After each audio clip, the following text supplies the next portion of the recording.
Bharatiya Janata party నాయకులే పాజిటివ్‌గా స్పందించారు. నిన్ననే రఘునందన్ రావు అసలు పర్మిషన్ ఇవ్వడానికి మీకేంటి అభ్యంతరము? ఇక్కడ వేరే వాళ్ళు సభలు పెట్టకూడదు. రేవంత్ రెడ్డి ఎళ్లి కేరళలో మాట్లాడి రావట్లేదా? అన్నటువంటి పాయింట్ రైజ్ చేసుకొచ్చారు. మరోవైపు రామచంద్రరావు భారతీయ జనతా పార్టీ తెలంగాణ రాష్ట్ర అధ్యక్షుడు కూడా జనసేన అధ్యక్షుడు పవన్ కళ్యాణ్ హైదరాబాద్‌లో పార్టీ సమావేశం నిర్వహించుకోవడానికి రాష్ట్ర ప్రభుత్వం అనుమతి ఇవ్వకపోవడాన్ని ప్రశ్నించారు. ఇది కాంగ్రెస్ పార్టీ ఎమర్జెన్సీ మైండ్ సెట్‌కి అద్దం పడుతుందని విమర్శించారు. పవన్ కళ్యాణ్ వ్యవహారం మీద ఢిల్లీలో విలేకరులు అడిగిన ప్రశ్నకు స్పందించారు. ప్రజాస్వామ్యంలో ఎవరైనా సభలు పెట్టుకోవచ్చు. పవన్ కళ్యాణ్ సమావేశానికి అనుమతి ఇవ్వకపోవడం అప్రజాస్వామికం.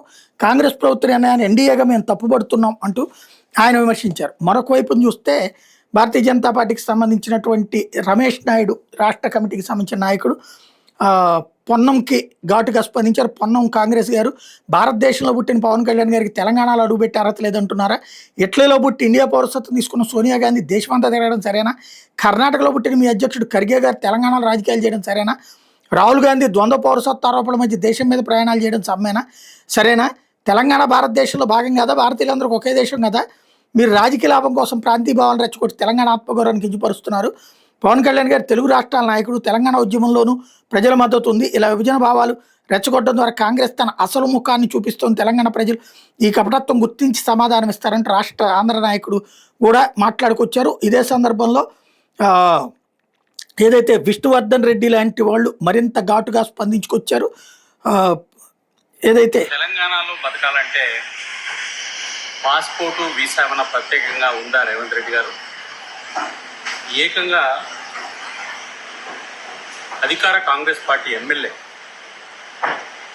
ఆంధ్ర రాష్ట్ర ముఖ్యమంత్రి చంద్రబాబు నాయుడు గారిని, ఉప ముఖ్యమంత్రి పవన్ కళ్యాణ్ గారిని జూబ్లీ హిల్స్ వదిలి వెళ్ళిపోవాలి అని బహిరంగంగా మీడియా ముందర బెదిరిస్తుంటే మీ రాష్ట్రంలో శాంతి భద్రతల పరిస్థితి ఏ రకంగా ఉంది? సమాజంలో ఈరోజు తెలంగాణ లాంటి మంచి రాష్ట్రం, అన్ని రాష్ట్రాల అన్ని భాషలకు సంబంధించిన ప్రజలను హక్కును చేర్చుకునేటువంటి గొప్ప సమాజం ఉన్నటువంటి తెలంగాణలో కాంగ్రెస్ పార్టీకి ఓట్లేసిన పాపానికి ఈ రకమైనటువంటి పరిస్థితి సృష్టిస్తారా? తెలంగాణ ప్రాంత ప్రజలు మీకు ఓటేసిన పాపానికి ఆ రాష్ట్రాన్ని సర్వనాశనం చేయాలనుకుంటున్నారా?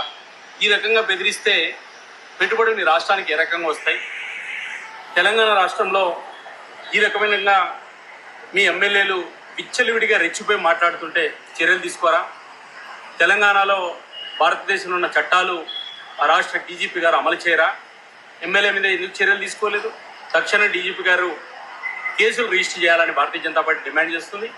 ఈ రకమైన వ్యాఖ్యలతో మీరు మాట్లాడిన వ్యాఖ్యలతో తెలంగాణ ప్రజల అవమానపరచడమే కాకుండా 5 కోట్ల మంది ఆంధ్రులను అవమానించారు. చక్కగా అభివృద్ధి చెందుతున్న తెలుగు రాష్ట్రాల మధ్య చిచ్చు పెట్టడానికి ప్రయత్నం చేస్తున్నారు. ఇది తెలంగాణ ప్రభుత్వం కాంగ్రెస్ పార్టీ చేతగాని వైఖరి. అభివృద్ధి చేయలేక ఈరోజు ఈ రకమైనటువంటి డైవర్షన్ పాలిటిక్స్ ఎంచుకున్నారు. ఇది తెలంగాణ సమాజం మిమ్మల్ని క్షమించదని చెప్పి గుర్తు చేస్తూ తక్షణం ఎమ్మెల్యే మీద చర్యలు తీసుకోవాలని భారతీయ జనతా పార్టీ డిమాండ్ చేస్తుంది. ఇది ఓవరాల్గా వరుసపెట్టి 1 by 1 భారతీయ జనతా పార్టీ నాయకులందరూ కూడా పవన్ కళ్యాణ్కి అండగా నిలబడుతున్నారు.